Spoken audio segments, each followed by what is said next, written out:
Madame, monsieur, bonsoir. Merci de nous rester fidèles. Il est tout juste 18h30. C'est l'heure du journal. Voici les titres. La 10e conférence des ministres des Affaires étrangères du Forum sino-arabe soutient les efforts de Sa Majesté le Roi, président du comité Al-Quds. Cette position a été exprimée dans le communiqué conjoint entre la Chine et les États arabes sur la question palestinienne, communiqué qui a sanctionné les travaux de la conférence. Nous irons à Marrakech où se poursuit la 2e édition du GITEX Africa Morocco. Le salon attire les férus de la technologie, mais pas seulement. C'est aussi une opportunité d'affaires pour les entreprises qui désirent se lancer dans le digital ou proposer des services en ligne.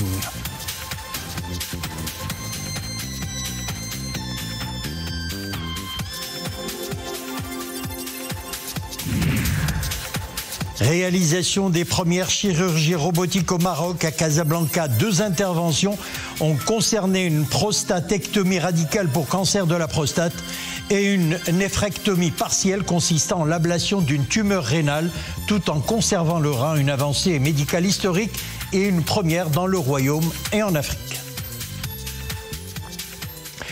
La 10e conférence des ministres des Affaires étrangères du Forum sino-arabe soutient les efforts de Sa Majesté le Roi, président du comité Al-Quds. Cette position a été exprimée dans le communiqué conjoint entre la Chine et les États arabes sur la question palestinienne qui a sanctionné les travaux de la 10e conférence ministérielle du Forum de coopération Chine-États arabes. Les ministres des Affaires étrangères arabes et de la Chine ont souligné l'importance du rôle joué par Sa Majesté le Roi Mohammed VI et mis l'accent sur les efforts déployés par l'agence Beit Al-Quds, le bras exécutif du comité Al-Quds. La 10e conférence ministérielle du Forum de coopération sino-arabe, ouvert aujourd'hui à Pékin, a connu la participation du Maroc, représenté par le ministre des Affaires étrangères, de la coopération africaine et des Marocains résidant à l'étranger, Nasser Bourita. African Lion 2024 prendra fin demain. Il est le plus grand exercice militaire conduit en Afrique. Une 20e édition qui témoigne de la pérennité qui caractérise la coopération entre les phares et les forces armées américaines, à l'image des liens historiques et solides qui lient les deux pays. Dans le cadre des activités parallèles de l'exercice combiné maroco-américain, une délégation de haut niveau de l'état-major général des forces armées royales et de l'armée américaine a visité l'hôpital médico-chirurgical de campagne déployé au niveau de la collectivité territoriale d'Aka, relevant de la province de Tata.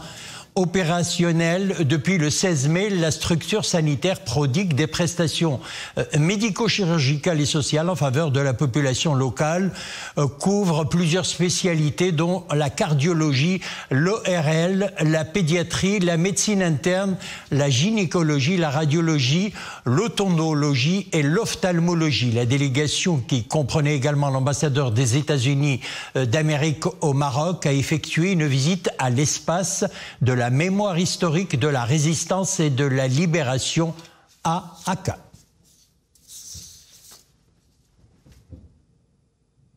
Direction à présent Marrakech, nous le disions en titre pour le salon GITEX, un salon qui attire les férus de la technologie, mais pas seulement.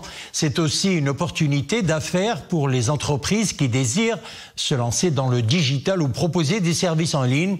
Visite guidée dans ce reportage de Yasser Amrani, Mu'tasim Bilal Bouazaoui et Sofia Fagroud. Se promener au GITEX, c'est mettre un pied dans le futur.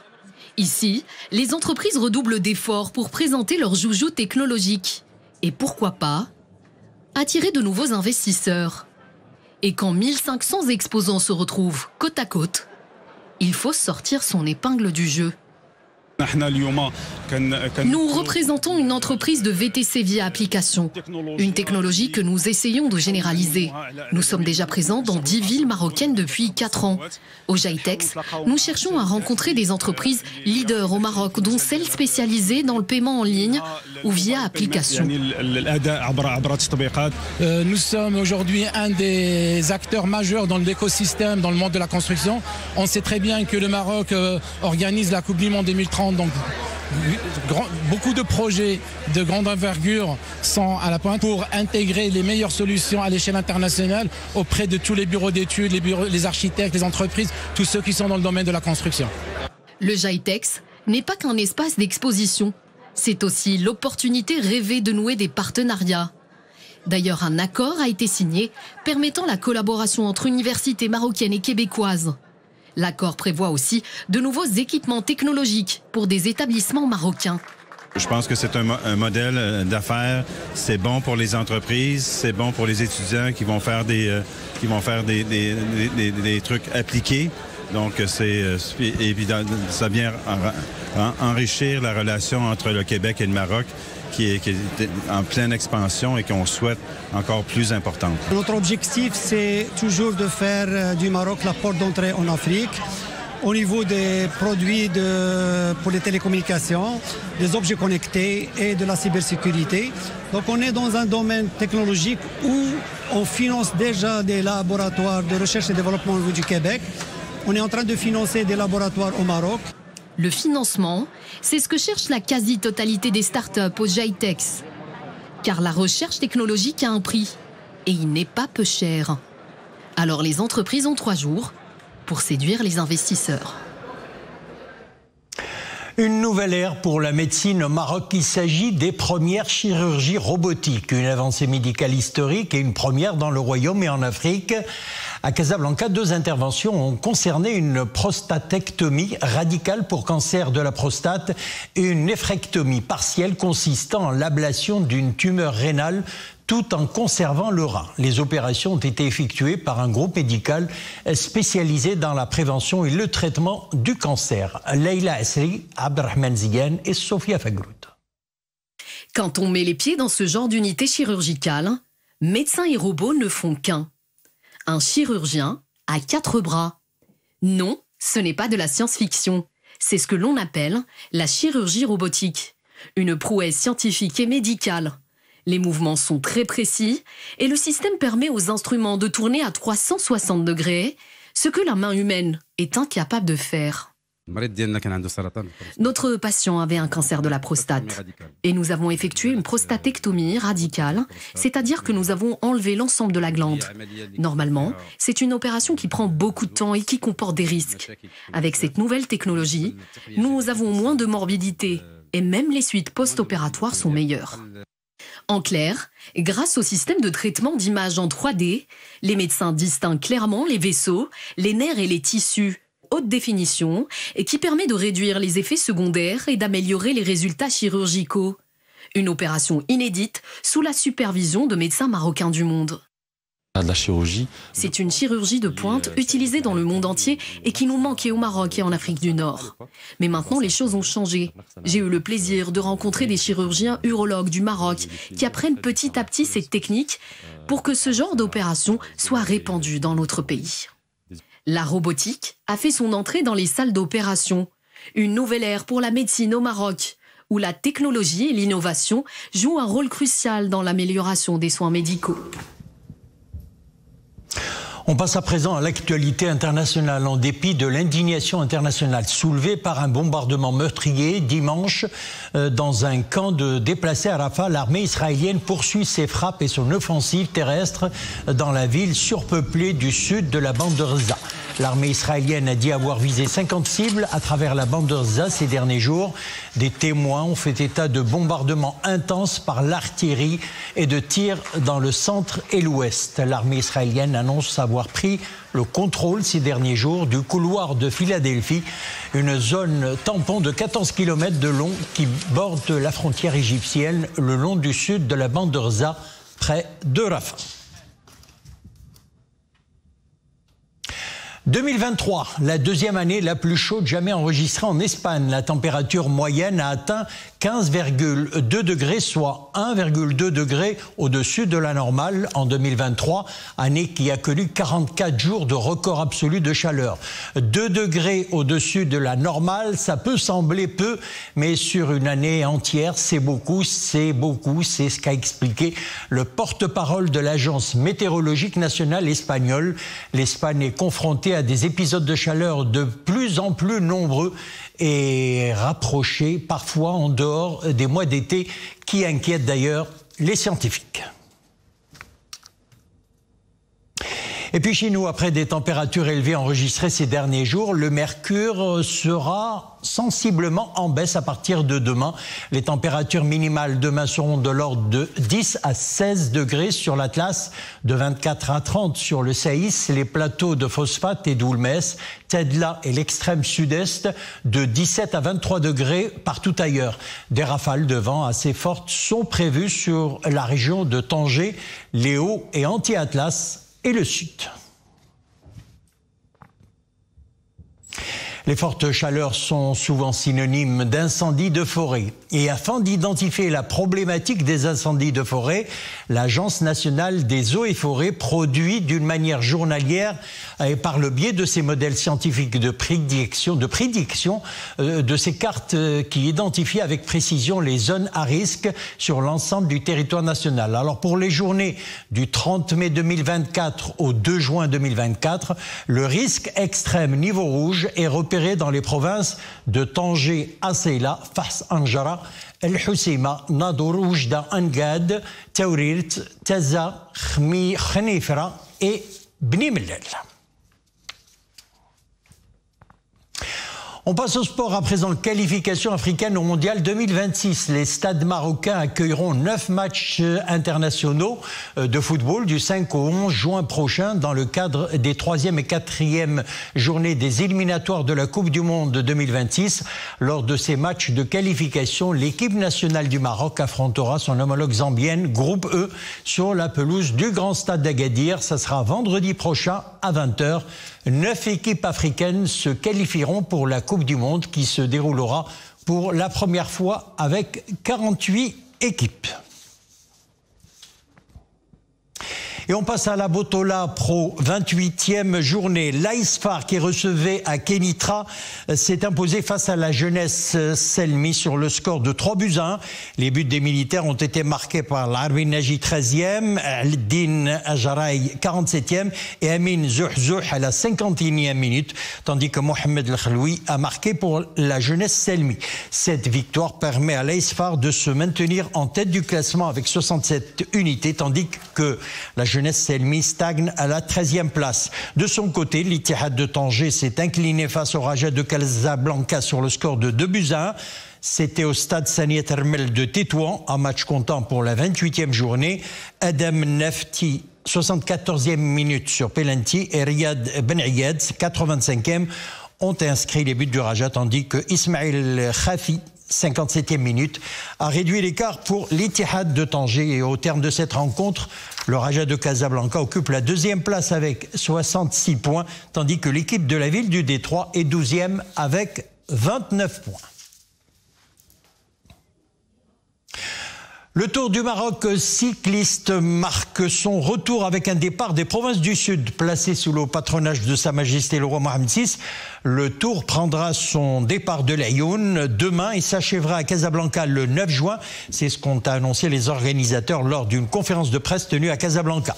Cette édition propose un parcours de 1680 km à travers plusieurs régions et villes du royaume. Cette édition verra la participation de sélections des équipes issues de l'Égypte, Burkina Faso, Bénin, Allemagne, France, Roumanie, Croatie, Turquie, Portugal, Philippines, États-Unis, Royaume-Uni. Des équipes également du Luxembourg et du Japon et bien entendu du Maroc. 3 coureurs marocains ont remporté par le passé le Tour du Maroc, en l'occurrence la légende du cyclisme marocain Mohamed El Gourj qui a décroché 3 titres en 1960, 64 et 65, Mohsin El Husseini 2011 et Anas Ait Labidia, c'était en 2017.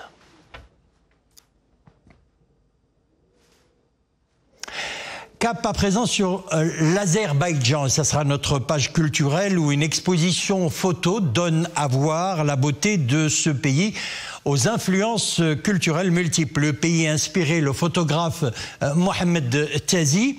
Organisé en l'honneur de la fête de l'indépendance de l'Azerbaïdjan, les œuvres du photographe s'exposent à Rabat au regard de tous, une mise en lumière qui donne envie de découvrir de plus près la capitale Bakou et ses alentours. Reportage Atman Tazi, Maria Aoued.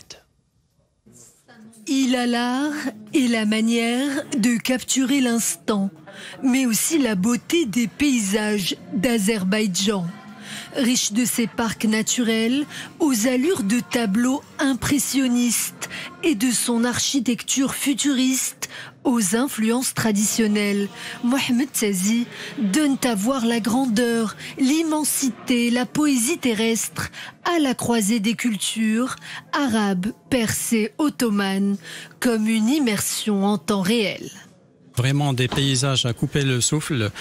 C'était un camailleux de couleur rouge et vert qui donne vraiment envie de capturer ces beaux paysages à travers le pays. Autant que photographe, j'étais vraiment émerveillé par l'architecture à la capitale Bakou, parce que là on trouve l'architecture contemporaine.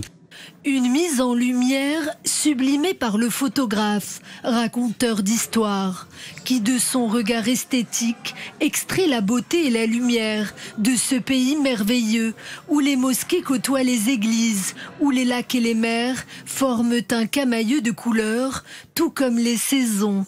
Une mise en abîme du voyage dans le voyage, initiée par l'ambassade d'Azerbaïdjan au Maroc. J'étais vraiment honoré de répondre à l'invitation de son Excellence Monsieur l'ambassadeur d'Azerbaïdjan pour vraiment mettre en valeur l'image d'Azerbaïdjan et participer à cette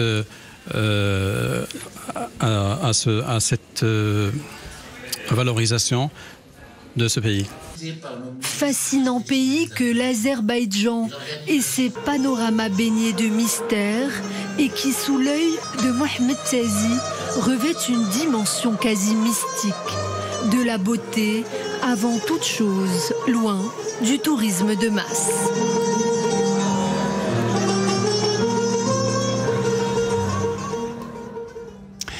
Nous refermons l'édition toujours en musique dans le cadre du Festival de Fès des musiques sacrées du monde et lors d'une soirée organisée au somptueux jardin Jnensbil, la musique médiévale suisse est invitée au festival. L'ensemble vocal Schola Cantorum Basiliensis a fait revivre les chefs-d'œuvre nés à la cour des ducs de Bourgogne. Une performance exceptionnelle qui a mis en lumière la richesse et l'influence de la musique de l'époque. Je vous laisse apprécier.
Très belle musique médiévale suisse, c'était dans le cadre donc du Festival de Fès des musiques sacrées du monde et c'est ainsi que nous refermons l'édition.